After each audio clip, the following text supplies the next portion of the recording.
반갑습니다, 여러분. 일간 증인들 오늘은 지난주에 이어서 RBS를 함께 생각해 보려고 합니다. 제 얼굴이 보이지 않으니까 여러분도 편하시고, 예, 저도 편하죠. RBS를 지난주에 우리가 개관을 한번 다뤘죠. 순서가 바뀌었지만 RBS 소개를 하는, RBS가 도대체 무엇이고, RBS를 왜 해야 하는가, 무슨 도움이 될까 하는 것을 여러분들과 함께 나누려고 합니다. 15분, 20분 정도의 짧은 컨텐츠 안에서 RBS에 대한 동기부여가 되었으면 좋겠습니다. 이것이 의미가 있구나. 그리고 이렇게 연구를 하는 것이 도움이 되겠구나 하는 이 의미가 여러분들에게 전달되기를 바랍니다. 자, 먼저 성경을 우리가 보는 방식인데요. 어떻게 하나님의 말씀인 성경이 어떻게 우리에게 전달이 될 수 있을까? 다양한 방법이 있습니다. 다양한 방법이 있는데요. 먼저는 성경을 듣는 방식이 있죠. 누군가가 설명해 주는 것을 듣는 것. 그리고 성경을 그대로 꾸준히 읽어가는 것도 하나님의 말씀을 듣는 방법이 되겠죠.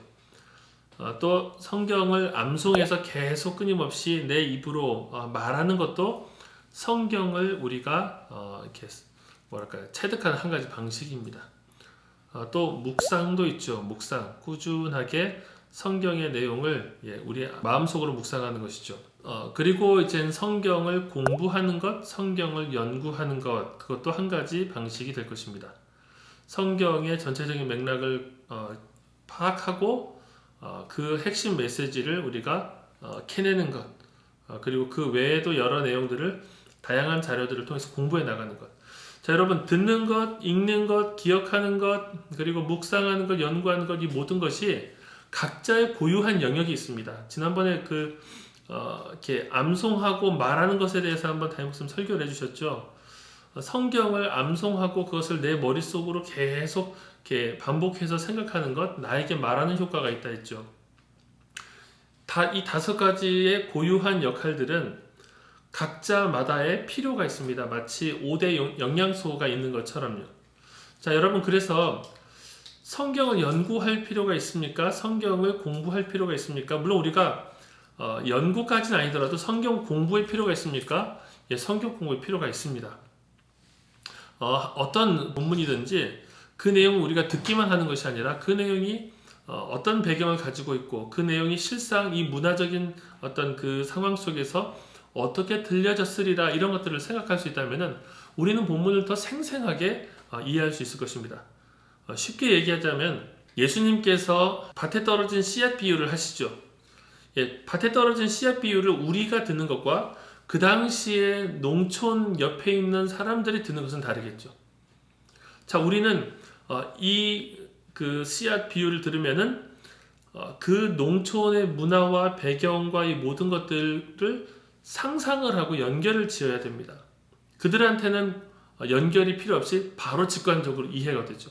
그때 그 사람들의 메시지가 오늘 우리의 메시지가 되기 위해서는 연구가 필요하다는 것입니다. 다양한 방식의 연구가 필요하죠.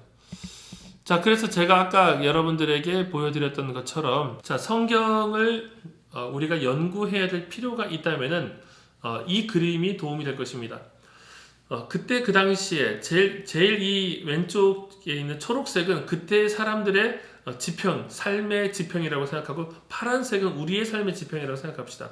자, 하나님의 말씀이 이 초록색, 그때 사람들의 시대와 문화와 모든 삶의 지평에 하나님의 말씀이 임합니다. 물론 당연히 그 나라 말로 기록되었을 것이고 그들의 상식과 그들의 어떤 문화적인 배경을 반영했을 것이고요.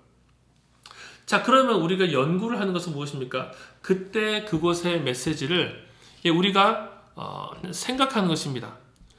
이 안에서 하나님의 말씀, 정말로 문화적인 그런 배경들을 뛰어넘은 하나님의 말씀의 쉽게 말하면 정수죠, 정수.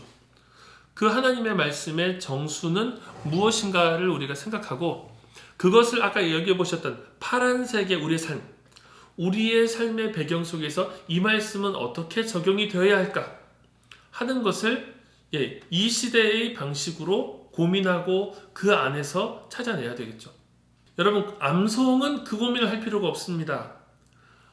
성경 말씀을 설교를 통해서 듣는 것은 목사님이 또 혹은 설교자가 그렇게 연구한 것을 우리가 듣는 것이기 때문에 고민이 필요 없죠.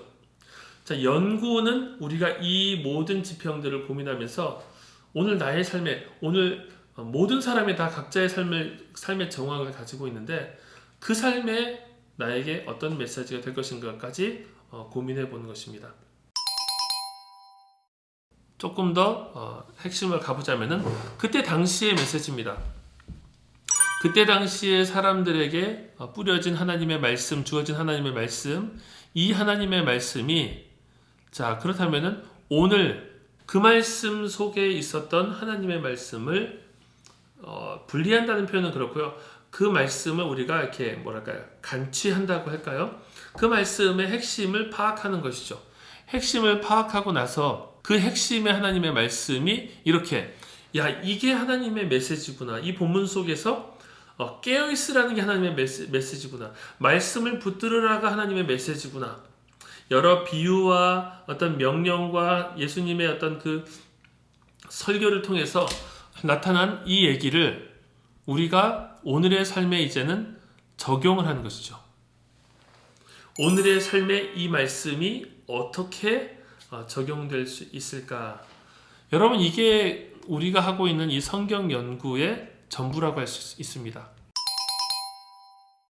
자, 그렇다면은 이 연구를 위해서 필요한 도구가 있습니다. 여러분, 어떤 작업이든지 도구가 필요하죠.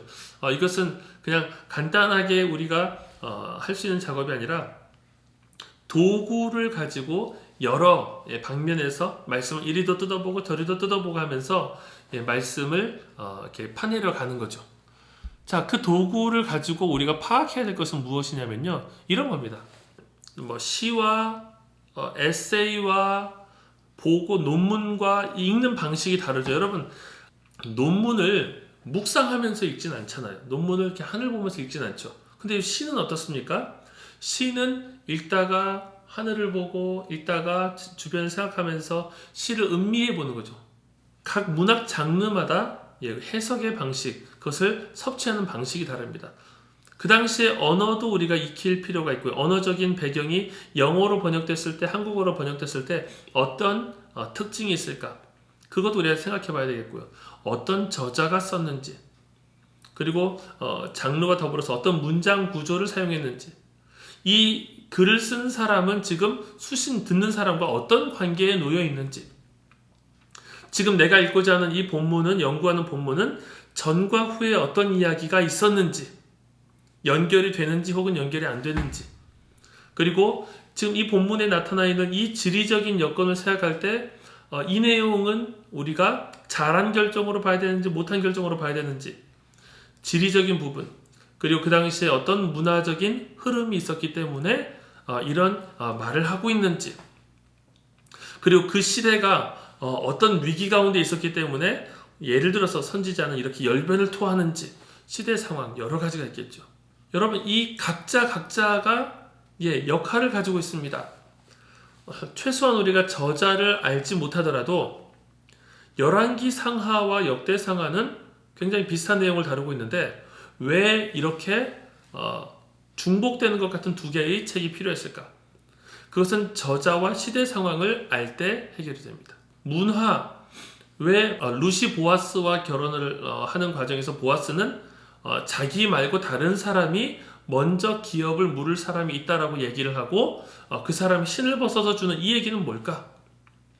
아브라함이 롯과 분열을 하면서 너는 네 보이는 곳으로 가라 해서 롯이 요단 동편을 택하고, 그리고 아브라함이 헤브론으로 간 것은 어떤 결정이 있었을까? 여러분, 여기 지금 제가 적은 내용들은 그냥 우리가 이렇구나 저렇구나 생각할 것이 아니라 도구를 통해서 혹은 좀 면밀히 파내려가면서 이렇게 이해를 하는 것이 필요하겠구나. 지혜가 필요한 부분입니다. 그래서 성경을 연구한다는 것은 이런 내용들을 우리가 파악하면서 말씀의 이 핵심을 점차 접근해 나가는 것이죠. 자, 그렇다면은 제가 지난주에도 한번 얘기했죠. 성경 전체의 신약과 구약의 전체의 구속사적 흐름, 그 흐름 속에서 내가 지금 연구하고자 하는 책이 예를 들어서 뭐 사사기면 사사기, 바울 서신 에베소서면 에베소서 어떤 역할을 하고 있는 책인가? 그 책은 크게 몇 덩어리로 나눌 수 있으며 그 몇 덩어리 중에서 내 책은 내가 연구하는 본문은 어디에 속해 있는지, 그리고 그 중에서도 여러 개의 장면이 전환되는데 어떤 장면 속에 놓여 있는지, 그 장면 속에서 이 본문은 어떤 문장으로 구성되어 있는지, 문장을 보고 본문 속의 문장 속에서 단어들을 살펴보고, 이렇게 해서 단어 뜻들을 알고 의미를 파악해 나가면서 문장으로, 장면으로, 부분으로, 책으로, 전체로 올라가면은 여러분 이 본문의 의미가 성경 전체적인 의미, 거시적인 의미와 미시적인 의미가 서로 소통하게 되는 거예요. 이 큰 의미와 작은 의미와 이것이 소통하면서 상호적으로 성경을 이해하는 우리의 눈이 더욱더 풍성해지고 깊어지는 것이죠. 자, 여러분, 우리가 하고 있는 이 성경 연구는 사실 PBS라는 이름으로 잘 알려진 연구 방법입니다. PBS, 귀납적 성경 연구라고 알려져 있죠. 그러니까 본문을 뜯어서 연구하면서 그것을 통해서 하나님의 말씀에 큰 전제를 도출하는, 개별적인 사실을 통해서 일반적인 명제를 도출하는 그런 방법론입니다. 그래서 본문 하나하나를 살펴보는 것이 참 중요하죠. 자, 그런데 우리가 이름을 굳이 제가 PBS라는 이름을 사용하지 않고 로우 바이블 스터디라는 이름을 쓰는 이유가 있습니다. 먼저 PBS라고 하는 방법론은 제가 전제를 하고요. 일반적으로 PBS를 하는 그 연구 방법론이 보통 이제 책과 노트를 가지고 하는 방법론이라면은 우리가 하고 있는 이 RBS 로우 바이블 스터디는 종이에 그대로 바로바로 적습니다. 본문이 적혀 있는 종이에 바로바로 적습니다. 바로바로 적고 거기서 이렇게 밑줄도 그어보고 색깔도 칠해보고 하면서 그것을 통해서 저는 아주 직관적이고 거칠게 우리가 파고들면서 하나님의 메시지를 날 것 그대로 접하는 그런 의미가 있지 않나 해서 조금 구별되게 이름을 로우 바이블 스터디라고 붙였습니다.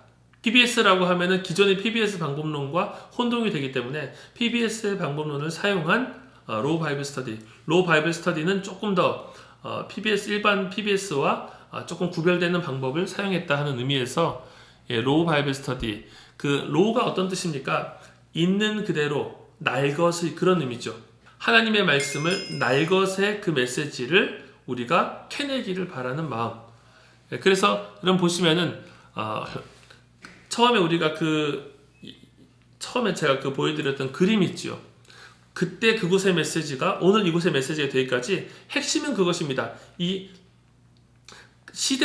모든 시대를 통용하는 하나님의 말씀이 무엇인가? 그것을 로우 메시지라고 우리는 부릅니다. 그래서 로우 메시지를 우리가 깨닫고 그 로우 메시지를 찾아내는 것이 가장 핵심적인 일, 그리고 그 로우 메시지를 나의 삶에 적용하는 일, 거기까지가 우리가 이 로우 바이블 스터디를 통해서 기대하는 일입니다. 로우 메시지는 곧 핵심 메시지죠. 핵심 메시지. 자, 우리가 이 성경 연구를 할 때 이 본문을 어떻게 제가 기록을 하냐면요. 매뉴스크립트라고 하는 과거의 사본 두루마리가 이렇게 생겼습니다. 매뉴스크립트. 그래서 여러분 보시면은 쭉 글이 기록되어 있습니다. 줄바꿈 웬만해서 없습니다. 한 단락이 끝나지 않는 이상은 줄바꿈이 없어요. 쭉 그대로 기록이 되어 있고 고대 사람들은 그것을 그대로 읽었다는 것입니다. 그래서 우리는 장절 구분이 다 돼 있잖아요. 장절 구분이 어느 정도 그 메시지의 어떤 그 마디와 절을 끊어주는 역할을 하는데요. 장절 구분은 아주 그 최신의 산물입니다. 성경으로 볼 때는 제가 지금 정확하진 않지만 장을 구분하는 것이 9와 10세기 사이에 이루어졌다고 보고요. 절을 구분하는 건 15, 16세기 사이에 이루어졌다고 봅니다. 그래서 장과 절이 나름대로 우리가 성경을 읽기 편하게 해주지만 오히려 그 본문의 내용을 꾸준하게 한 호흡으로 읽기에는 방해가 될 때가 있다는 것입니다. 그래서 장절 구분이 없이 성경을 그대로 이렇게 봅니다.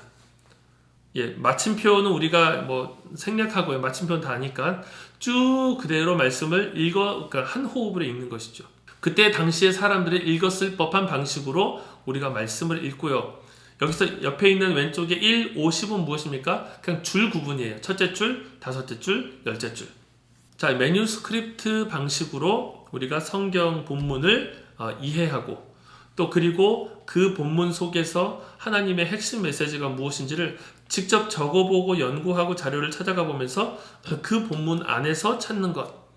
그래서 그것이 내가 오늘 공부한 제목이 되는 것입니다. 로우 메시지가 제목이에요. 마치 설교자가 설교 연구를 하고 나면은 제목을 붙이듯이 그렇게 제목을 적어보는 것입니다. 자, 그렇게 여러분들이 연구를 한다면요, 제가 이것은 그냥 일부러 책을 가지고 왔습니다. 지난 학기 우리가 베드로 전서를 배웠죠. 우리가 레지던트 에일리언스 시즌 2로 베드로 전서를 배웠는데, 자, 1과 우리 베드로 전서 1장 3절에서 12절 여러분들이 연구를 하시면 이런 방식이 되는 겁니다. 자, 그래서 1과 옆에 제목이, 과외 제목이 없죠. 제목은 내가 직접 붙이는 겁니다. 단락 구분도 해보고요, 색칠도 해보고요, 줄도 그어보고요, 자료도 찾아보고 하면서 이런 식으로 내 스스로가 한번 이 말씀 속으로 들어가 보는 거예요.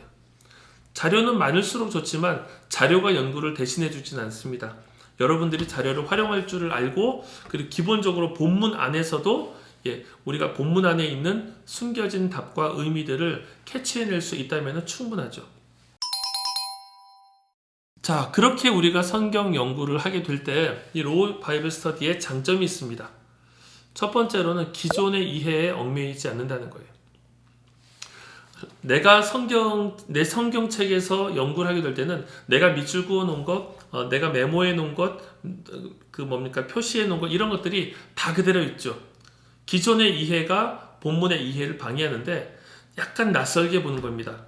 처음 보는 본문을 가지고 내가 마치 메시지를 듣듯이 기존의 이해에 얽매이지 않게 됩니다. 두 번째로는 직관적입니다. 여러분, 내가 여기다 직접 적고 내가 표시하고 내가 막 이렇게 하고 나면요, 내가 한참 뒤에도 내가 뭘 봤는지가 이해가 돼요. 내가 어떤 생각을 했었고 그때 어떤 은혜를 누렸는지 내가 적은 것들이 그대로 설명이 없이도 바로 들어갈 수가 있어요. 직관적입니다. 세 번째, 본문과 노트 하는 그 왔다 갔다 하는 그것이 시간이 절약되고, 본문에 바로 적으니까 시간이 절약되죠. 네 번째입니다. 네 번째는 여러분들만의 방법론을 개발할 수 있습니다. 색깔을 달리해서 어떤 사람은 스티커를 붙일 수도 있고요. 어떤 사람은 자기만의 방법을 개발할 수 있어요. 그래서 제가 이렇게 대학교에서 같이 하다 보니까 태블릿으로 연구하는 친구들이 그렇게 많더라고요. 태블릿을 가지고 자신들이 거기다가 다양한 것들을 가지고 오고, 어떤 친구들은 이 노트에다가 포스트잇을 엄청나게 붙여놨어요. 포스트잇을 붙여놓고 스티커를 붙이고 해서 정말로 이렇게 이쁜 하나의 작품처럼 만들어놨어요. 제가 기회가 되면 한번 그 내용들도 한번 샘플로 여러분들에게 보여드리겠습니다. 다양한 방식으로 자기만의 연구 방법론을 개발하는 거예요. 저는 그걸 기대합니다. 획일화된 방법이 아니라 내가 이 말씀 속으로 들어가는 자기만의 다양한 방법론들을 사용해서 말씀의 이해가 훨씬 더 풍성해지는 것. 자, 우리가 로우 바이블 스터디를 하는 이유는 무엇입니까? 말씀을 더 깊게 보기 위한 우리 안의 시도죠. 말씀을 더 깊게 보고 더 풍성하게 이해하기 원하는 것입니다. 제가 계속 여러분들에게 한 가지씩 컨텐츠를 소개하고 하면서 여러분들은 룻기 말씀을 어떻게 더 깊게 볼 수 있을까 고민하시고 직접 여러분들 나름대로 시도하시고, 또 제가 여러분들에게 또 그 컨텐츠를 함께 공유할 수 있는 장을 또 고민해 보겠습니다. 또 그런 데다가 올려주시고 하면서 이 시기에 여러분, 성경 연구는 멈출 수 없습니다. 멈춰지지 않습니다. 여러분들 각자의 삶의 현장에서 풍성하게 말씀을 연구하고 은혜 누리시기를 바랍니다. 감사합니다.